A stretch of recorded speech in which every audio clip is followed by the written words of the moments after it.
Do you attract emotionally unavailable partners again and again? Maybe you find yourself pulling away the moment someone gets too close. Maybe you sabotage good connections without fully understanding why. This is not weakness. It's not fate. It's the unconscious at work. Carl Jung once said, "Until you make the unconscious conscious, it will direct your life, and you will call it fate." At the heart of many repeating relationship patterns lies something Jung called the shadow, the parts of ourselves we repress, deny, or refuse to see. The shadow doesn't disappear. It hides, and often it shows itself most clearly in our intimate relationships. This isn't about blaming yourself. It's about understanding the hidden forces shaping your relationships, so that you can finally begin to choose something different. Section 1. What Jung meant by the shadow. For Jung, the shadow wasn't evil. It was everything we push out of awareness in order to survive. Unwanted emotions, impulses, needs, or traits we learned were unacceptable. When we were children, we all had moments where we expressed something real: anger, fear, wildness, deep need, and were met with disapproval, punishment, or silence. Little by little, we learned to tuck those parts away. We built a persona, the mask we show the world. And everything that didn't fit into that mask was pushed into the shadow. It might be your rage. It might be your softness. It might be your need to be loved. It might be your power, your sexuality, your vulnerability. The shadow isn't just the bad stuff. It's also the forbidden gold, the parts of your aliveness you locked away to feel safe. But what gets repressed doesn't disappear. It waits. And in adulthood, it seeps through the cracks, often in the relationships that matter most. Section 2. Why relationships activate the shadow. Romantic and intimate relationships have a unique way of activating the unconscious. This is because closeness feels like home, and home is where the shadow was born. When we let someone close, our defenses relax just enough for old patterns to emerge. Unhealed wounds resurface. Repressed traits get mirrored back to us, and we begin to reenact the unfinished stories of our past. This is why the partner who ignores you can feel like a wound that's decades old. The fight you have isn't just about the dishes. It's about being unseen as a child. That surge of anger, fear, or panic in conflict isn't irrational. It's familiar. In Jungian terms, relationships stir the shadow, and the complexes it's tied to, emotionally charged patterns linked to early experiences. When you find yourself reacting intensely to someone, way out of proportion to the situation, chances are you're not just reacting to them. You're reacting to an inner figure from your past that lives in your shadow. Section 3. How the shadow shapes attraction. Jung believed that we're often attracted to people who carry our repressed qualities, the parts we've disowned. For example, a person who grew up suppressing their assertiveness might be drawn to someone bold and dominant. Someone who disowned their emotional sensitivity might fall in love with a deeply feeling, expressive partner. A person who learned to be good and controlled may be magnetically pulled toward someone wild, chaotic, or free. This isn't random. It's the unconscious seeking integration. We don't just fall in love with a person. We fall in love with the shadow they carry for us. At first, this feels electric, magnetic, like they complete something in us we didn't even know was missing. But over time, that same trait can become the source of frustration, fear, or conflict. The bold partner starts to feel controlling. The sensitive partner starts to feel too emotional. The free spirit starts to feel unreliable. What was once attractive becomes triggering. This is the shadow dance of relationships. We project our own denied qualities onto the other person, positive or negative, and then react to them as if they're the problem. But they're only holding a mirror. Section 4. Projection, the shadow's favorite game. Jung called projection one of the key mechanisms of the unconscious. When we can't hold a part of ourselves, we see it in someone else. If you've ever thought, why are they always so angry when you're suppressing your own rage? They're too needy when you're terrified of your own need for love. They're emotionally cold when you've shut down your own vulnerability. You've experienced projection. Projection is sneaky because it feels real. It's not a conscious decision, it's an automatic defense. Our nervous system tries to keep unwanted parts of us outside of awareness, and relationships become the stage where those parts play out. In Jung's words, everything that irritates us about others can lead us to an understanding of ourselves. This doesn't mean other people's behavior isn't real. It means our emotional reaction often has deeper roots inside us. When we start to recognize projections, something shifts. Instead of reacting blindly, we begin to withdraw the projection to say, "This isn't just about you. Something in me is asking to be seen." That's where real growth begins. Section 5. The shadow and attachment wounds. To fully understand the shadow in relationships, we also have to look at attachment, the emotional blueprint formed in early childhood. If you grew up in an environment where love was inconsistent, conditional, or unsafe, your nervous system adapted. You learned how to survive emotionally. You learned how close felt, how distance felt, what you had to hide to stay loved. These attachment adaptations, anxious, avoidant, disorganized, don't live just in your head. They live in the shadow, tied to early emotional pain and unmet needs. If you're anxiously attached, your shadow may carry deep abandonment terror and perhaps suppressed anger. If you're avoidant, your shadow may hold vulnerability, tenderness, and unmet longing. If you're disorganized, your shadow may hold both chaos, fear, love, and distrust all tangled together. When someone gets close, the shadow awakens. It doesn't care that you're an adult now. It remembers what closeness felt like long ago, and it reacts to them as if it's happening now. This is why attachment wounds and shadow work are deeply intertwined. You can't change your relationship patterns just by reading about them. You have to meet the parts of yourself you left behind. Section 6. Real-life shadow dynamics. Let's bring this down from theory into real life. Example 1. The abandoned child. Maya grew up with emotionally distant parents. She learned to be hyper-independent. She falls in love with partners who seem warm but slowly withdraw. Each withdrawal hits her shadow like a lightning bolt.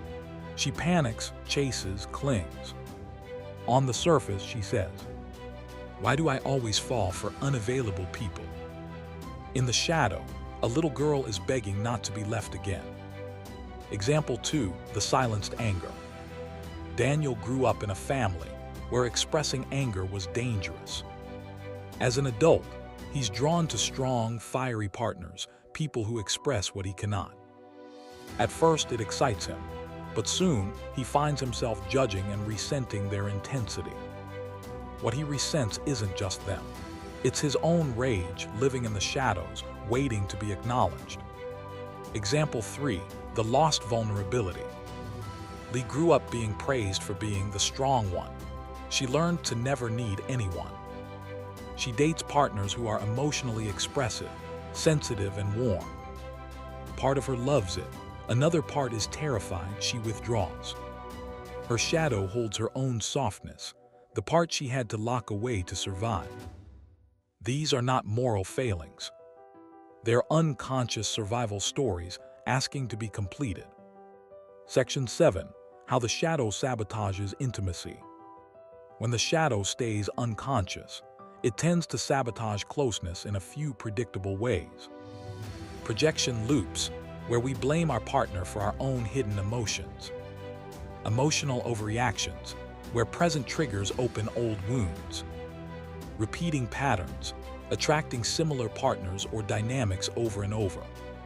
Self-protection disguised as control, pushing people away before they can hurt us. Idealization and devaluation, when we put someone on a pedestal, then tear them down when they mirror our shadow too clearly. In every case, the shadow is trying to protect us from something it learned long ago. But protection built in childhood often creates pain in adulthood. Section 8, meeting the shadow with awareness. So how do we begin to change this? The first step is not to fix the shadow. It's to meet it.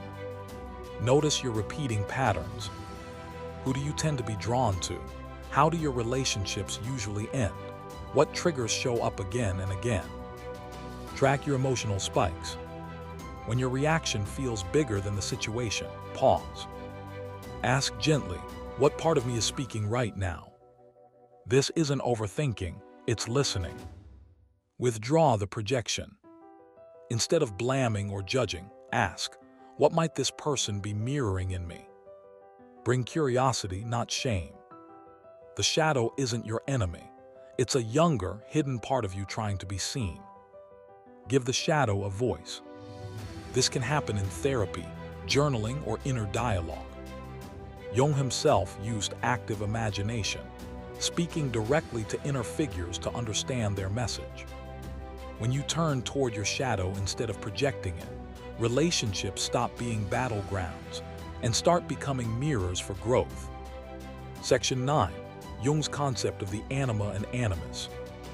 Jung also believed that the shadow intertwines with what he called the anima and animus, the inner feminine and inner masculine energies within us all. In relationships, we often project our inner opposite onto partners. Men might project their anima, sensitivity, emotionality, receptivity onto women.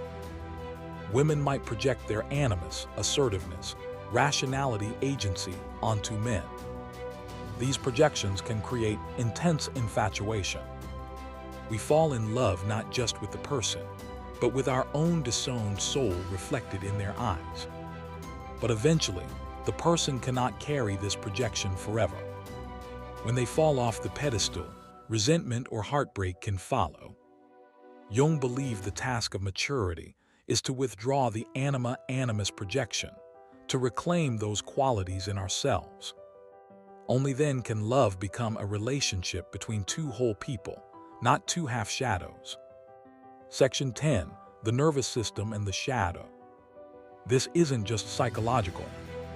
The shadow is wired into our nervous system.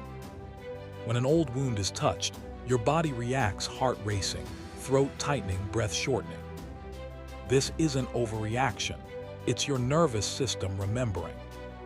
If you grew up in unsafe or inconsistent emotional environments, your shadow is intertwined with fight, flight, freeze, or fawn responses. This means shadow work isn't just insight, it's regulation.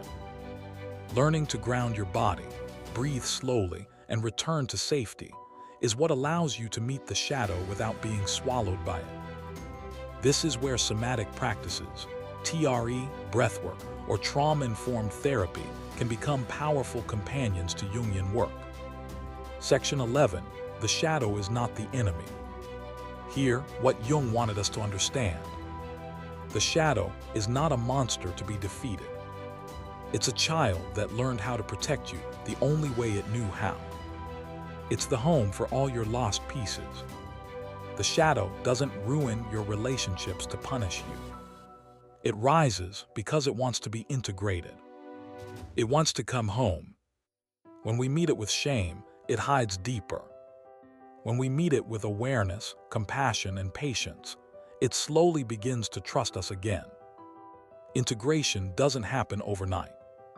But every time you pause in a trigger, breathe and turn inward instead of outward, you are changing the story. Section 12. Integration and individuation. In Jung's psychology, individuation, becoming your whole self, depends on facing and integrating the shadow. This isn't about becoming perfect. It's about becoming whole. When you own your anger, it stops leaking out as resentment. When you own your vulnerability, closeness stops feeling like danger. When you own your power, you stop giving it away. As you reclaim your shadow, you stop looking for someone else to complete you. You begin to build relationships not from old wounds, but from conscious choice. This is the foundation of mature love. Two people who see their shadows and choose to meet in the light anyway. Section 13. Practical steps for shadow integration in relationships. Here are a few gentle, practical ways to begin integrating your shadow in your relationship life. Name your patterns. Speak them out loud. Write them down. Clarity disarms shame. Create a pause practice. When you're triggered, breathe before reacting. Notice your body's signals. Slow down the story. Journal from the shadow's voice. Ask, what are you trying to protect me from? Or what do you need me to know? Notice your projections in real time. When irritation flares, ask, what might this reflect in me? Work with a therapist or depth coach. Shadow work can be intense. Safe containers help. Regulate your body. Safety is what allows insight to land. See relationships as mirrors, not prisons.